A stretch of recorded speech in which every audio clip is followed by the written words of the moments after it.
भगवान का ही स्मरण जो है करना चाहिए। संसारिक व्यवहार जो है जोड़िए जहां जो आवश्यकता है, और अंतरात्मा को भगवान से जोड़ करके जो है रखना चाहिए।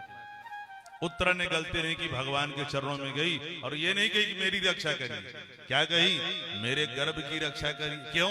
क्योंकि अश्वत्थामा ने ब्रह्मास्त्र चला दिया था गर्भ में। भगवान बोले देवी चिंता मत करो, और भगवान सूक्ष्म रूप धारण किए हैं और बिल्कुल उत्तरा के गर्भ में प्रवेश कर गए हैं। और गर्भ में जैसे भगवान प्रवेश किए हैं, ब्रह्म से परीक्षित जी बैठे हुए हैं और गर्भ में भगवान को देखा, तो देख करके भैया हमेशा हमेशा के लिए भगवान की झांकी अपने हृदय में जो है चित्त में बैठा लिए। धन्य है उत्तरा का सौभाग्य भैया। इस भारत भूमि में अनेक माताएं ऐसी हुई जो भक्तों को धारण की गर्भ में, ध्रुव जी के रूप में, प्रहलाद के रूप में, भगवान को भी धारण किए राम और कृष्ण के रूप में। लेकिन ऐसा यदि सौभाग्य किसी को प्राप्त हुआ है कि भक्त और भगवान दोनों एक साथ गर्भ में पधारे हो, ये सौभाग्य किसको प्राप्त हुआ है? उत्तरा को प्राप्त हुआ है। भक्त और भगवान हमेशा हमेशा के लिए परीक्षित जी भगवान की झांकी चित्त में बैठा लिए। चित्त में कौन बैठता भैया? जिसको देखकर चित्त पिघलता है। चित्त किसके? भय से, प्रेम से, क्रोध से, अनेक कारणों से चित्त पिघलता है। कैसे पिघलता है? जैसे डाक खाने में वो होता है ना, एक मोहर लगाते हैं लाख को भैया एक बार सील लगा दिया, फिर जैसे चित्र बना दिया हमेशा के लिए वो बना रहेगा उसमें, जो सील लगा दिया तो गर्म करने के बाद। वैसे भय के द्वारा, कैसे भय के द्वारा चित्त पिघलता है।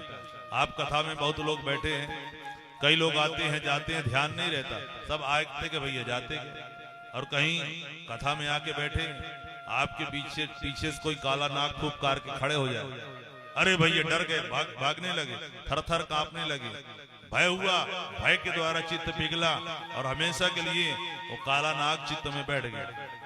कथा भूल जाएगी, सब भूल जाएगी, लेकिन वो काला नाग कभी नहीं भूलेगा क्योंकि चित्त में बैठ गया। प्रेम के द्वारा कथा में आप आए, भीड़ लगी हुई है, आपका कोई प्रेमी कई वर्षों से आप बुला रहे थे कि आपका दर्शन कर लें, सखी हो, सखा हो, कोई भी हो, अब उसे कथा में ही समय मिला, लेकिन कथा आप सुन रहे हैं और आपका प्रेमी आप घर बैठे हैं, भीड़ लगी है और वो कहीं दूर आके बैठ गए। अब आप देख रहे हैं, अरे भैया नजर में पड़ गई अचानक से, वो कथा में बहुत दिनों के बाद आई है जो भी है। अब कथा तो चल रही है, लेकिन एक नजर उसको भी देख ले, और देखते देखते इतना प्रेम उद्रेक हुआ कि मैं इसको बुलाया जो भी हो, ये मेरे कारण यहाँ आई, और प्रेमोद्रेक हुआ, चित्त पिघला। हमेशा हमेशा के लिए प्रेमी बैठ जाए, कथा न याद रहेगी लेकिन प्रेमी जरूर याद रहेगा। प्रेम के द्वारा, क्रोध के द्वारा आपका कोई कट्टर दुश्मन हो, कथा में आके बैठे, आपके पीछे ही घुटना सटा के आपसे बैठ गए, आपने घूम के देखा, कौन भैया?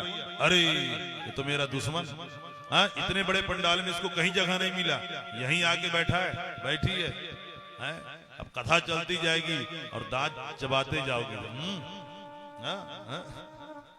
तो क्रोध इतना हुआ कि क्रोध के द्वारा चित्त पिघला, वो दुश्मन भी चित्त में बैठ गए, वो भी नहीं निकलने वाला।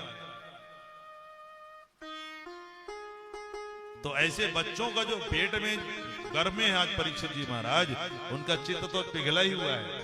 आज भगवान का दर्शन किया, हमेशा हमेशा के लिए भगवान का चित्त में जो है बैठ जाते हैं। बाहर आए, उत्तरा से कहा देवी अब ठीक लग रहा है? भगवान बोल ठीक लग रहा है, लेकिन अब भगवान को धन्यवाद कैसे दे? तो भगवान के सामने केवल रो रही है, आंसू की धारा निरंतर जो है बह रही है, कंठ रुद्ध हो गए हैं उत्तरा से ऐसे। लेकिन कुंती मैया वहां खड़ी है, कुंती मैया ने कहा कितना बड़ा काम आज इन्होंने किया है, हमारे वंश की रक्षा की। यदि ये ना होते आज हमारा वंश ही समाप्त हो जाता, हमारे वंश की रक्षा इन्होंने की है, और इनको कोई धन्यवाद नहीं दे रहा है। कुंती मैया भगवान की स्तुति जो है करना प्रारंभ करती है और कहती है भैया भले भगवान के गुण अनंत हैं, हम भगवान के गुणों को बखान नहीं कर सकते, लेकिन अपनी अपनी सामर्थ्यता से भगवान के गुणों का बखान करना चाहिए। आकाश अनंत है, आकाश को पक्षी जानते हैं कि अनंत है, लेकिन अपनी सामर्थ्यता से पक्षी कभी उड़ना बंद नहीं करते। ऐसे भगवान की गुण अनंत है, लेकिन अपने शक्ति के अनुसार भगवान के गुणों को बखान हमें जो है करते रहना चाहिए। कुंती मैया हाथ जोड़ करके प्रणाम करने लगती है। बोले प्रभु आज मैं आपको प्रणाम करती हूँ, प्रणाम करना चाहती हूँ। भगवान बोले बुआ ये क्या उल्टी गंगा बहा रही हो, भतीजे को प्रणाम कर रही हो? अरे मैं तो भतीजा हूं, मेरे को प्रणाम करना चाहिए, लेकिन आप मेरे को प्रणाम कर रही हो। कुंती मैया कही जब जब मैंने तुम्हारी भागवतता का दर्शन किया है और ये जाना है कि तुम साक्षात भगवान है, तुम ऐसे प्रेम से बुआ कहते हो और अपनी भागवतता को जो है छुपा लेते हो। इसलिए आज मेरे मन में जो उद्गार है आज कह लेने दो। मैं अपने मन की बात को बड़े प्रेम से कहना चाहती हूँ। भगवान ने बोला ठीक है बुआ कहो। और 26 श्लोकों में कुंती मैया ने भगवान की यहाँ पे बड़ी प्यारी स्तुति गाई है। आइए उसे बड़े प्रेम से श्रवण करते हैं। क्या कहती है कुंती मैया कि नमस्ते पुरुषं त्वाद्यं ईश्वरः प्रकृते परम अलक्ष्यं सर्वभूतानां अंतर्बहिरवस्थितं माया जवनिका छिन्नम अज्ञातोक्षजमव्ययम् न लक्ष्यसे मूढ़दृशा नटो नाट्यधरो यथा। कुंती मैया कहती है नमस्ते पुरुषं ताद्यम ईश्वरीय प्रकृते परम। प्रभु मैं आपको प्रणाम नहीं कर रही हूँ, प्रकृति से परे पर ब्रह्म परमात्मा को जो प्रणाम कर रही हूँ। अरे आप तो कड़कड़ में हो प्रभु, कड़कड़ में आपका वास है, फिर भी दृष्टिगोचर आप नहीं होते हो, दिखाई नहीं देते हो। आप सबके अंदर भी स्थित हैं और बाहर कड़कड़ में भी स्थित हैं, लेकिन दिखाई नहीं देते। क्यों? क्योंकि आपने माया का घूंघट डाल रखा है। माया क्या है भैया? जैसे जादू है वैसे माया है। जादू तो सब कोई देखे होंगे। जादूगर क्या कहता है? जादू विद्या दिखाता है तो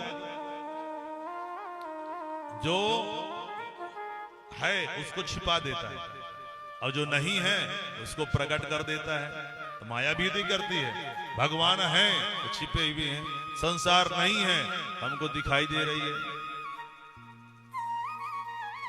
जादूगर जब जादू विद्या दिखाता है,